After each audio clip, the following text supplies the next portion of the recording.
We were working with Barry Seal. He was another group. Barry had been a TWA pilot and a Vietnam War pilot before that. Barry was, out of everybody, the best pilot that I ever saw in my life. And he drifted into the Colombian cartel market as a delivery specialist and got himself involved in guns, money, and drugs through flights in and out of Managua, Nicaragua, where he enjoyed the protection of the president of Nicaragua.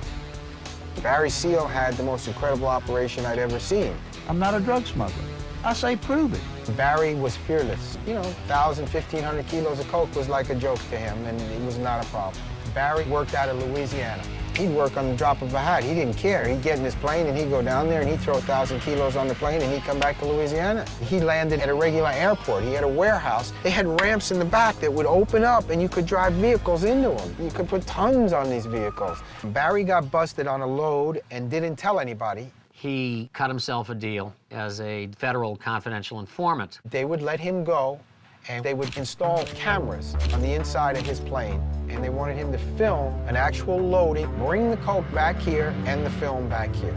And he agreed to do this. The Army brought in the truckloads, the duffel bags full of cocaine, and they were loaded on board the aircraft by the Cuban and Sandinista soldiers. And he had some great shots. Barry Seal was able to snap pictures during the mission of a leading international cocaine trafficker, Sandinista government official, soldiers loading cocaine onto the plane. Top Nicaraguan government officials are deeply involved in drug trafficking. And on national TV, President Reagan held up this picture and said, "Here's Pablo Escobar loading a plane with cocaine." This picture, secretly taken at a military airfield outside Managua, shows Federico Vaughn, a top aide to one of the 9 commandantes who rule Nicaragua, loading an aircraft with illegal narcotics bound for the United States. The pictures were produced by Barry Seal.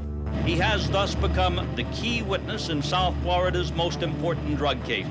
Seal also told the President's Commission on Organized Crime how easy it is to smuggle cocaine. My initial experience was with marijuana, but I soon moved into cocaine because of its ease in handling and its profit structure. That's when the heat started to come to Escobar and to Ochoa. Not from the Colombians. The Colombians they didn't give a goddamn.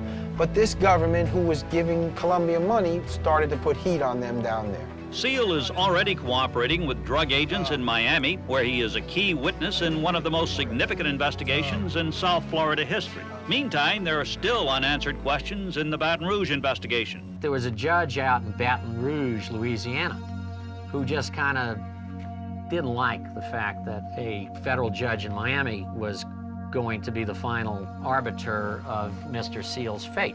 A federal grand jury in Baton Rouge has been investigating Seal's activities for 15 months. Today's indictment charged Seal with conspiracy to possess and distribute 462 pounds of cocaine with a street value estimated at $168 million.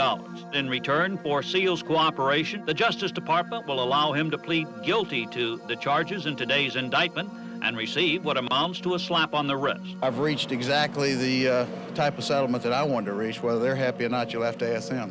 And despite numerous pleas, that judge in Louisiana refused to drop a 6-month house arrest order, which was a meaningless, totally meaningless order in the scheme of things. It was speculated that this judge knew, or should have known, that by publicly ordering where this man had to show up and at what time he had to show up and leave, he was issuing a death warrant for him, and certainly that's what happened. The exciting thing in life to me is to get into a life-threatening situation. Now that's exciting.